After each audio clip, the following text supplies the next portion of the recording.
Anglo Indians की लोकसभा में और विधानसभा में एक सीट हुआ करती थी, उनका रिप्रेजेंटेशन था।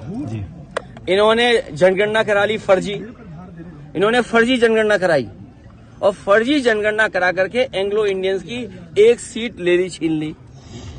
अभी सुनने में आ रहा है एक मंत्री जी चिल्ला रही हैं कि आरक्षण खत्म हो गया।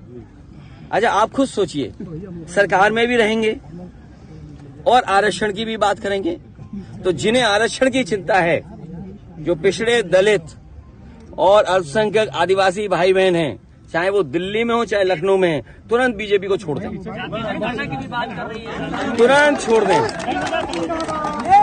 और ये भाई जाति जनगणना एक स्टूल किट नेता हैं, वो बहुत किट कर रहे हैं, किट। मुझे लगता है उनका ऑफर मुझे खत्म करना पड़ेगा। सुनने में आ रहा है कि जो स्टूल किट मंत्री हैं, ये उधार पे बैठे हुए हैं, उन्हें हुक्म मिलता है तो कभी इधर कभी उधर, कभी उधर कभी इधर।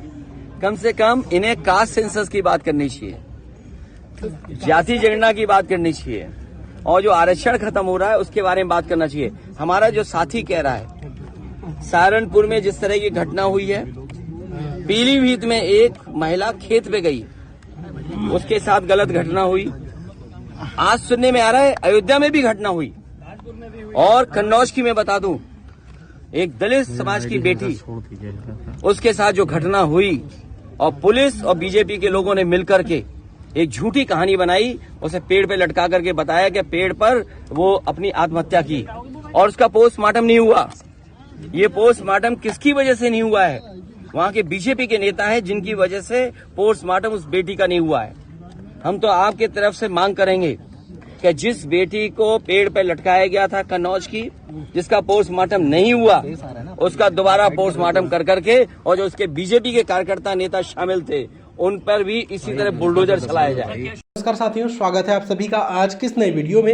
ये वीडियो आप सभी शिक्षा मित्र साथियों के लिए बेहद ही महत्वपूर्ण होने वाली है। साथियों, इस वीडियो के माध्यम से आप सभी को हाल ही के अंदर की एक महत्वपूर्ण सूचना, दरअसल अगर हम बात करें अस्थायीकरण को लेकर सरकार की वास्तविक जो मंशा है, उस मंशा के ऊपर रिसेंट में ही आपकी कुछ नेतृत्वकर्ताओं के द्वारा कुछ जानकारियां दी गई हैं। वो जानकारियां आगे प्रॉपर तरीके से आपको वीडियो में देंगे। सभी साथी वीडियो को पूरा देखें। चैनल को अभी तक आपने सब्सक्राइब नहीं किया है, सब्सक्राइब भी कर लें। अब चलते हैं अपडेट पर।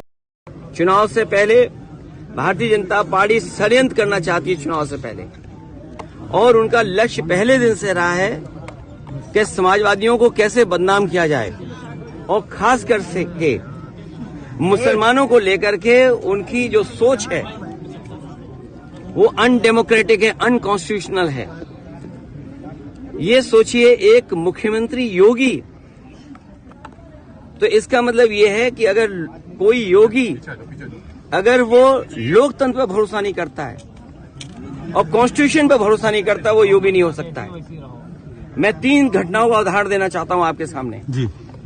पहली घटना हाथरस, जिसमें एक साधु संत के कार्यक्रम के लिए, परमिशन के लिए भारतीय जनता पार्टी के विधायक और नेताओं ने लिखा था, लेकिन जो प्रशासन को काम करना चाहिए था, जिस जिम्मेदारी से सुरक्षा और उन चीजों का इंतजाम करना था, वो नहीं किया, जिसका परिणाम ये हुआ कि बड़ी संख्या में लोगों की जान चली गई।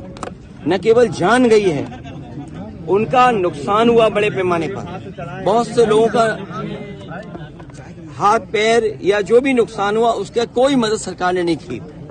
दूसरा, आपने देखा होगा गोमती नगर में जो भी बना उनको दे देना, और जब मुख्यमंत्री ने सदन में ये कहा, सूची तो हालांकि बहुत लंबी थी, इसमें पुलिस का दोष कम है, पुलिस तो पूरी सूची दी थी, लेकिन भारतीय जनता पार्टी के जो मुख्यमंत्री और सरकार है, वो ये चाहती है कि पुलिस भी भारतीय जनता पार्टी की कार्यकर्ता बन जाए। ये जो नए तरह का काम हो रहा है कि पुलिस को भी ये भारतीय जनता पार्टी का कार्यकर्ता बना रहे हैं। जब पुलिस ने सूची दी सब नामों की, तो आखिरकार मुख्यमंत्री जी ने केवल यादव और मुस्लिम का नाम क्यों पढ़ा? और सच्चाई पुलिस भी जानती है कि जिसमें कि यादव का जिसका नाम लिया है, सुनने में आ रहा है कि वो फुटिंग में नहीं था, जो कैमरे की जो तस्वीर है उसमें नहीं है, वो कैमरे में नहीं था, क्योंकि वो चाय पीने गया था और पुलिस को यादव मिल गया, इसलिए उसको जेल भेज दिया। मैं आपके सामने कहना चाहता हूं, ऐसे लोग जो कानून का उल्लंघन कर रहे हैं और भारतीय जनता पार्टी के कार्यकर्ता बन करके काम कर रहे हैं, जब कभी भी सरकार आएगी ऐसे अधिकारियों के खिलाफ भी कार्रवाई होगी।